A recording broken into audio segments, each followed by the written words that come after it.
Dear students, उम्मीद है आप सब खैरियत से होंगे। कल हमने पढ़ा था मैसेज बॉक्स का मेथड था मैसेज बॉक्स डॉट शो। ठीक है, ये किस मकसद के लिए इस्तेमाल हुआ था? ये आउटपुट डिस्प्ले करवाने के लिए इस्तेमाल हुआ था। तो उसी के साथ साथ हमने आउटपुट के लिए पढ़ा था मैसेज बॉक्स फंक्शन। अब वो क्या फंक्शन होता है, कैसे इस्तेमाल होता है, हम इस वीडियो में देखेंगे। मैसेज बॉक्स फंक्शन ये भी स्मॉल डायलॉग बॉक्स होता है जो कि यूज़र को मैसेज डिस्प्ले करवाने के लिए यूज़ होता है। इससे हम यूज़र से रिस्पॉन्स भी ले सकते हैं और इसमें टेक्स्ट, बटन्स और सिंबल्स भी यूज़ होते हैं।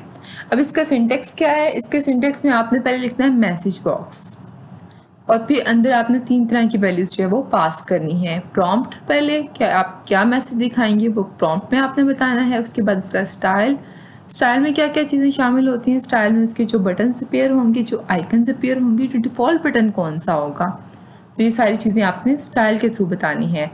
अगर आप at a time button, icon और डिफ़ॉल्ट बटन तीनों चीज़ों के बारे में बताना चाह रहे हैं तो आप क्या यूज़ करेंगे? कंकैटिनेशन ऑपरेटर यूज़ करके तीनों को एट ए टाइम आप बता सकते हैं। और उसके बाद है टाइटल। आपको पता है टाइटल बार में जो भी आप चाह रहे हैं मैसेज बॉक्स की जो हेडिंग या मतलब जो भी टाइटल नज़र आए तो आपने वो टाइटल में लिख देना है। ये इसका बेसिक सिंटेक्स है। मैसेज बॉक्स बटन, इसमें हम कैसे बटन्स लिख सकते हैं? आपने जब भी बटन लिखना है आपने क्या करना है, मैसेज बॉक्स MSG ही लिखना है। पूरा कंप्लीट मैसेज बॉक्स नहीं लिखना, क्योंकि वो मैसेज बॉक्स का जो मेथड चूज़ करते हैं उसमें इस्तेमाल होता है। ये क्या है? फंक्शन है बस।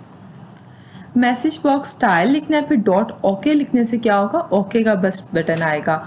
उसका VB इक्वलेंट जो है, कांस्टेंट जो है वो क्या है? VB okay only. यानी कि अगर आप ये पूरी लाइन नहीं लिखना चाहते तो आप क्या लिख के इसे इस्तेमाल कर सकते हैं? आप लिख सकते हैं VB ओके ओनली। तो क्या होगा? पूरे का पूरा वही काम होगा जो ये कोड लिखने से होता है। Message box style dot okay cancel, तो आप इसकी जगह VB ओके कैंसिल भी लिख सकते हैं। इससे क्या होगा? इससे 2 बटन आ जाते हैं। ओके का बटन आता है, सेकंड कौन सा? कैंसिल का बटन आ जाता है। Message box style dot abort, retry, ignore, इससे क्या हो रहा है? इससे 3 बटन आ रहे हैं। कौन कौन सा बटन आ रहा है? अबॉर्ट, रिट्राई और कैंसिल का आ रहा है। आई थिंक इग्नोर का आ रहा है। और आपने यहाँ पे क्या लिखना है? अगर इसका जो इक्वलेंट है वो भी VB अबॉर्ट, रिट्राई और इग्नोर होगा। उसके बाद जो है message box style dot yes, no, cancel, तो इससे क्या हो रहा है? इससे 3 बटन आएंगे, येस, नो और कैंसिल का।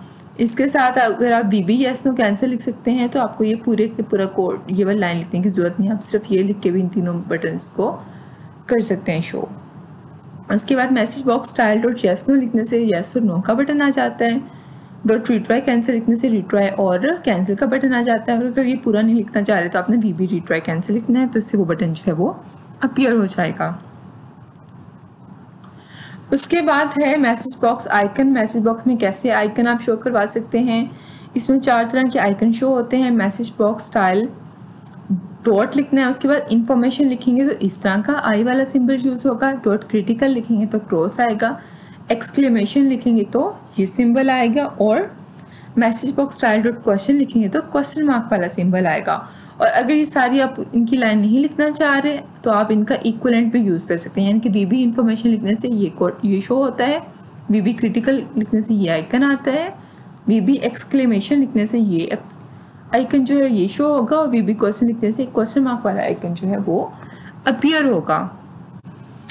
उसके बाद है डिफ़ॉल्ट बटन। डिफ़ॉल्ट बटन क्या होता है? डिफ़ॉल्ट बटन की सेटिंग करने से हमें पता चल जाता है कि बाय डिफ़ॉल्ट किस बटन पे फोकस्ड होगा। यानी कि जब आपका डायलॉग बॉक्स अपीयर होगा कौन सा बटन जो है वो ब्लू होगा। तो अगर हम 1 लिखेंगे तो डिफ़ॉल्ट बटन 1 लिखेंगे तो फर्स्ट बटन होगा। डिफ़ॉल्ट बटन 2 लिखेंगे तो सेकंड बटन जो है वो ब्लू होगा, यानी कि फोकस्ड होगा। डिफ़ॉल्ट बटन 3 लिखने से थर्ड बटन जो है वो फोकस्ड होगा, क्योंकि इसमें 3 ही ज़्यादा से ज़्यादा बटन आ रहे हैं। उसके बाद अगर इन सबको, इस पूरी लाइन को नहीं लिखना चाह रहे तो हम क्या लिखेंगे उसके बजाय? VB डिफ़ॉल्ट 1 या VB डिफ़ॉल्ट 2 और VB डिफ़ॉल्ट 3, तो वो बटन जो है वो फोकस्ड हो जाएगा।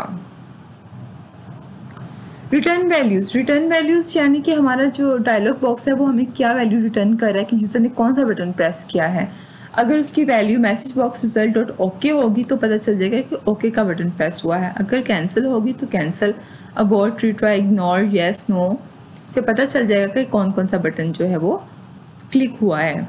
उसके बाद वी बी इनके जो हैं इक्वलेंट कांस्टेंट जो हैं वो V B okay, V B cancel, V B abort, V B retry, V B ignore, V B yes और वी बी नो है। इक्वलेंट कांस्टेंट का आप सबको पता चल गया है कि अगर हम इस पूरे लाइन को नहीं लिखना चाह रहे तो हम उसकी जगह उसका इक्वलेंट कांस्टेंट भी यूज़ कर सकते हैं। ये हमारे पास एग्जाम्पल है। एग्जाम्पल में सबसे ऊपर सिंटेक्स लिखा गया है। सिंटेक्स में 3 चीज़ें पास हो रही हैं मैसेज बॉक्स में, प्रॉम्प्ट, स्टाइल और टाइटल। प्रॉम्प्ट में मैंने लिखा हुआ दिस इज़ मैसेज बॉक्स, तो यहाँ पे दिस इज़ मैसेज बॉक्स जो है वो डिस्प्ले हुआ हुआ। उसके बाद स्टाइल में हम लोगों ने डिफ़ॉल्ट बटन पास किया कि सेकंड बटन जो डिफ़ॉल्ट है, तो यहाँ पे कैंसिल का बटन जो है वो डिफ़ॉल्ट बन गई, यानी कि वो फोकस्ड है, वो साइड पे आउटलाइन आपको ब्लू नज़र आ रही है। उसके बाद मैसेज बॉक्स स्टाइल में हमने प्लस लिख के एक्सक्लेमेशन मार्क्स यूज़ कर दिया है, इसलिए देखिए यहाँ पे उसका आइकन शो हो गया। उसके बाद डॉट रिट्राई कैंसिल लिखा है, तो इससे रिट्राई और कैंसिल का बटन जो आ गया। अब हमें पता चल गया स्टाइल की हमने सारी वैल्यूज़ कैसे देनी है। हमने प्लस प्लस यूज़ करके उसकी स्टाइल की जितनी भी वैल्यूज़ हैं वो यहाँ पे हम शो कर सकते हैं। उसके बाद टाइटल, टाइटल जो आपके टाइटल बार में शो होगा डायलॉग बॉक्स के, वो आपने टाइटल में लिखते हैं। यहाँ पे हमने हेलो लिखा तो हेलो शो हो रहा है। और अगर हमने अभी 2 चीज़ें देखी थी, एक तो पूरा ये जो कोड था वो लिखते थे और दूसरा क्या था, इक्वलेंट कांस्टेंट लिखते थे। यानी कि अगर हम ये नहीं लिखना चाह रहे तो कैसे हम शो करेंगे, तो आपने लिखना है this is message box function, तो ये इसका क्या मैसेज डिस्प्ले हो गया। फिर आपने लिखा वी बी डिफ़ॉल्ट बटन 2, तो इससे सेकंड बटन जो है वो डिफ़ॉल्ट बटन चूज़ हो गया है। उसके बाद वी बी एक्सक्लेमेशन लिखा है तो उससे ये सिंबल आ गया है, ठीक है। और उसके बाद वी बी रिट्राई कैंसिल लिखा है तो उससे ये 2 बटन्स आ गए हैं। और लास्ट में हमने इसका टाइटल जो है वो शो कर दिया है। उम्मीद है स्टूडेंट्स आप लोगों को इस वीडियो से बहुत कुछ क्लियर हो गया होगा कि कैसे आपका मैसेज बॉक्स का फंक्शन जो है वो यूज़ होना है। तो आप लोग इसे यूज़ करें और ट्राई करें और कोडिंग लाजमी करें, खुद से कोड करके देखा करें ताकि आप लोग जो है अच्छे से अच्छा channel and make sure to hit the bell icon and give a thumbs up. Bye bye.